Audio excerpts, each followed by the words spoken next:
time to hear from our speakers. Victor, I'm going to start with you. What does China get right in terms of core principles that the rest of the world can learn from China? Thank you very much, Fima. It's a great honor for me to be here, and greetings to the distinguished audience as well as the other panelists, and equally, if not more importantly, to the distinguished students on the stage. First of all, I think the world we are living in is a multipolar world. If anyone says they want to go back to the unipolar world, it's a mission impossible. For the past 46 years, China has been building socialism with Chinese characteristics. I would say the more important thing are the characteristics. So what are these characteristics? This is really a million-dollar question. I would say for the past 4 decades or so, China has been put a premium on development. Deng Xiaoping said, development is the hard truth. We believe every country needs to develop, and no country should be complacent. No country should rest on its own laurel or even try to throw a wedge in other countries' development. So stability is very much of an asset, and keeping peace in the world is very much important, and also pushing for free trade and market practice of all kinds should be very important. When we look around the world, China always emphasizes the importance of connectivity, infrastructure. Why? Because we benefited from this. In China, we have a saying, if you want to be rich, build a road. That's why China builds, whereas several other countries are not in the building mode. They probably want to destroy. So I think the choice is very clear. Let's really put a focus on development, stability, peace, and always believe in development as the hard truth and the softer truth and the smart truth. Thank you. So, Victor, you gave us some insight into the China model. From the way you described how China sees itself and the rest of the world, what ideas could we, or do you think China could export globally? Well, I don't think China has the truth. Truth is always relative. Some truth works for you, but it may not work for others. I think from the Chinese perspective, several things really are very important. One is that without democracy, there will be no modernization. So China does not oppose democracy. China advocates democracy. But then on the other hand, democracy has no set model. You need to adapt the democracy to your own national circumstances and come up with your own unique system. Now, secondly, we hear a lot about human rights.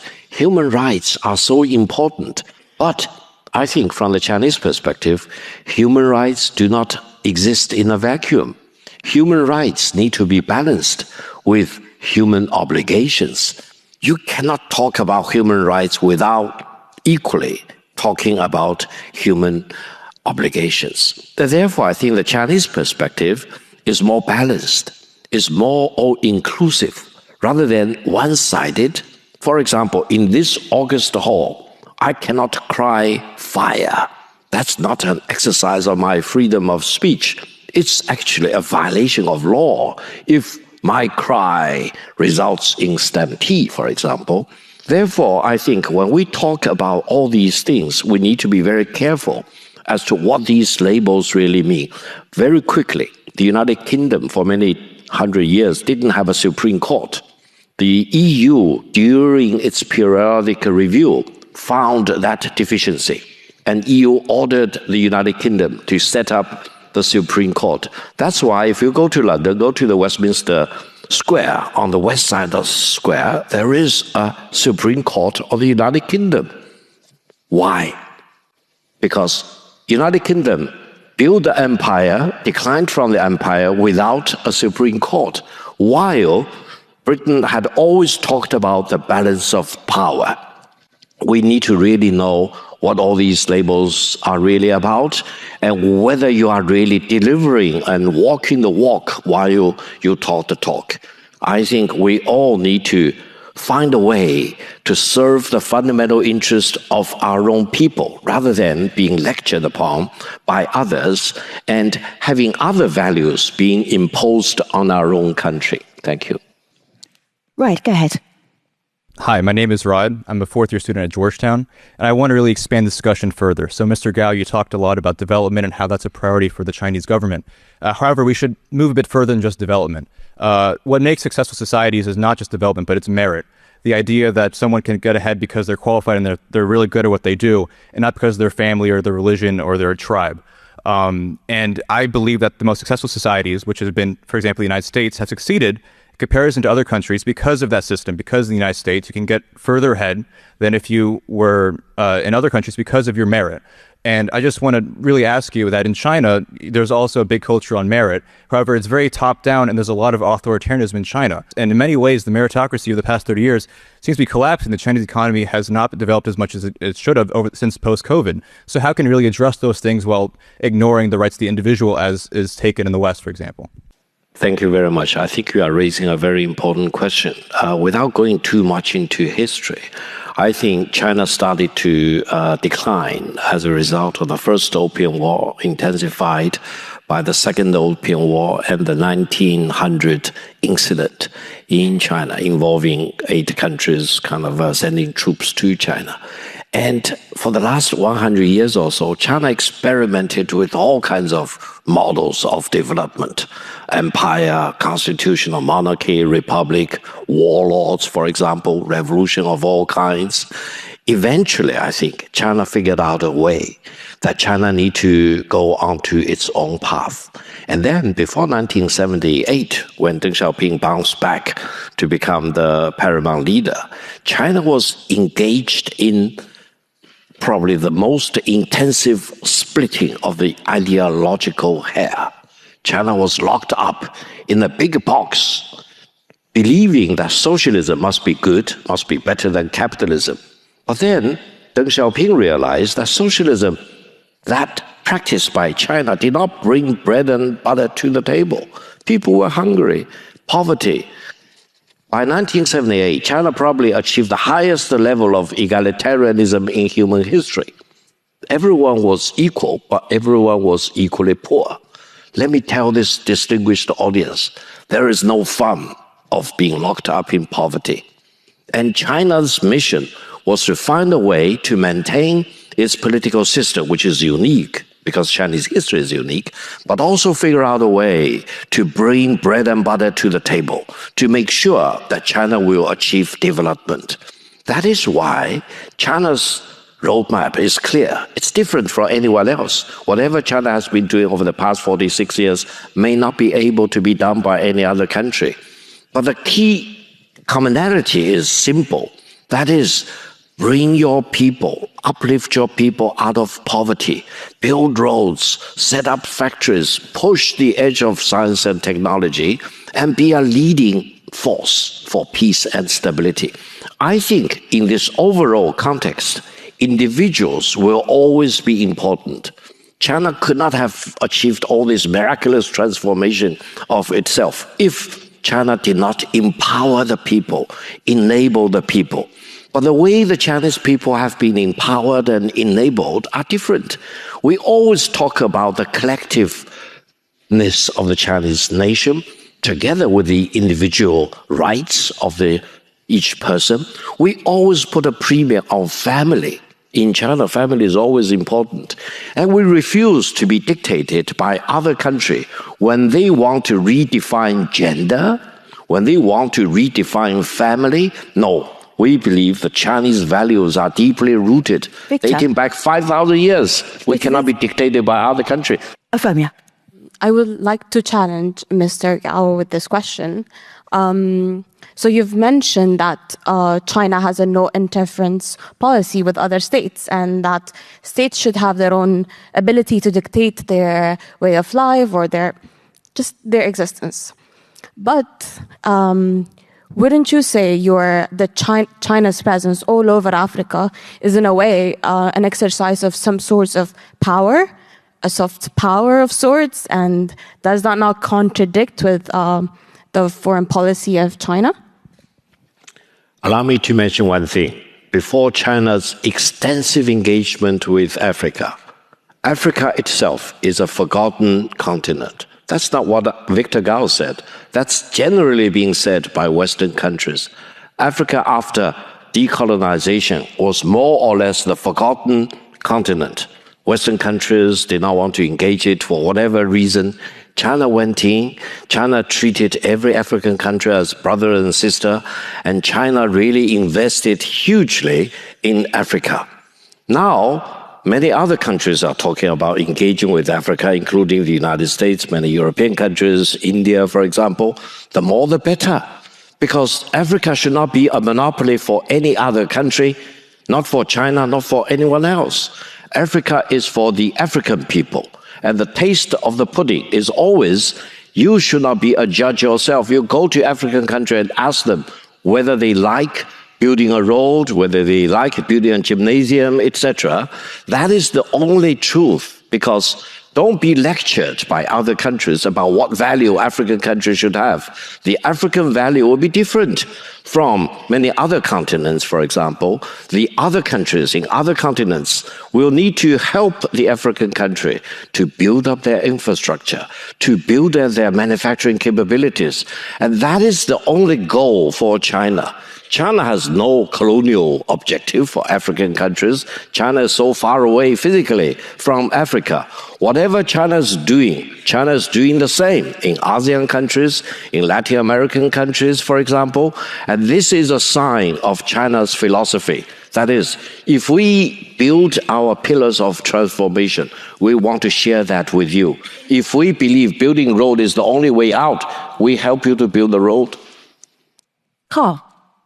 Thank you. My name is Carl Jumbo, freshman student at Georgetown University. My question is simple. Are you not being hypocritical, Mr. Gao? Why I'm asking, you're saying that, okay, in Africa, you're allowing some buildings, some infrastructure to be there. I'm from Zimbabwe.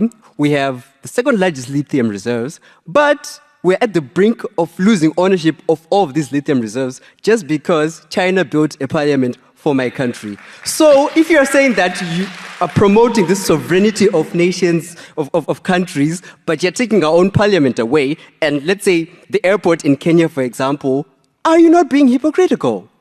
Let me be very blunt. Zimbabwe is a great country. You had your election several years ago, and the presidential candidate was very much against China.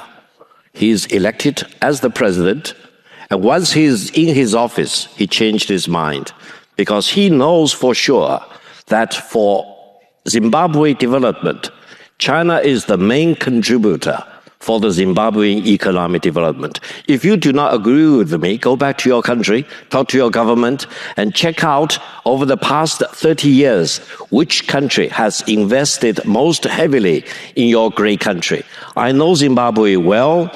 China has dealt with Zimbabwe governments for several decades, including your great presidents, for example.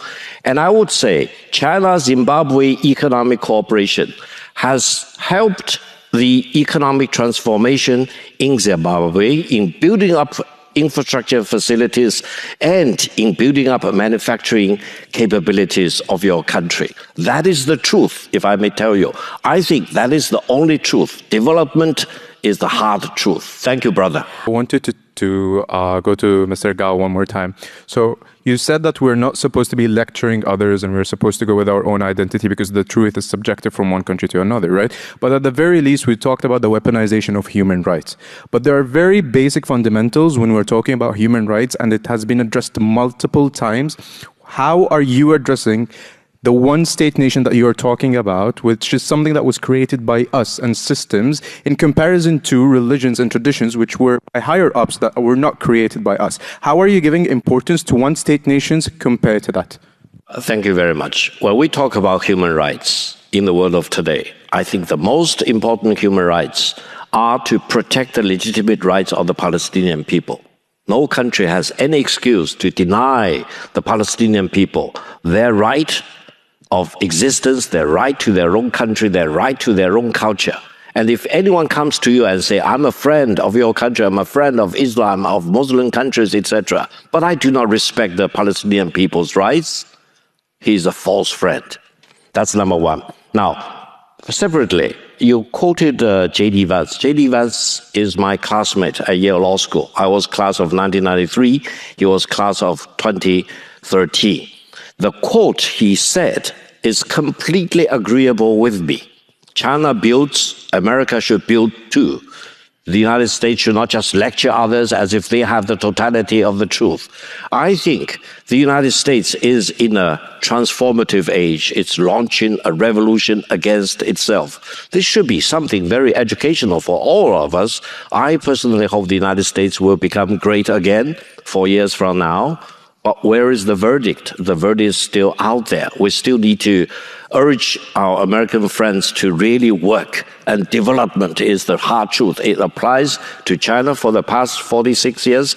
It will apply to the United States in the coming 4 years. Thank you. I want to ask you, Victor, and it's like a 30-second response, really, is from being inside of BRICS as China, does it feel like it's a different kind of world global order? First of all, BRICS is a megatrend. It's a reality. The size of the BRICS countries' economy combined is larger than G7. Now, secondly, when you have a country like Turkey, which wants to join BRICS, which is a NATO member state, that's very profound. I would say the moment Turkey becomes a formal member of BRICS, that's a major turning point in history. And personally, I'm not a fan of de-dollarization, but I'm completely opposed to weaponizing the dollar or weaponizing the SWIFT system, not only for China's sake, but for all the other countries' sake. We are in the Middle East. Lots of countries are very wealthy. Do you really want to expose yourself to this wanton seizure of your assets, for example, and denying you the SWIFT privilege or using your own dollar, for example? That decision will be made by the individual countries. And I would say BRICS, being a megatrend in the world, is not anti-West. No, it's not promoting de-dollarization, but it is having a mission that is to preserve its own national sovereignty and territorial integrity, making its own flexibility to use dollar or euro or its own currency to settle, and that decision should be made only by the countries themselves, rather than being dictated by any other country. When Donald Trump says, if BRICS want to promote your own collective currency, I want to slap 100% tariff on your countries. Someone need to tell very distinguished Donald Trump that don't weaponize in the dollar, because if you weaponize in the dollar, you... We'll move on the note of the very distinguished Donald Trump. This Thank you. is the part of the show that we call the Majlis.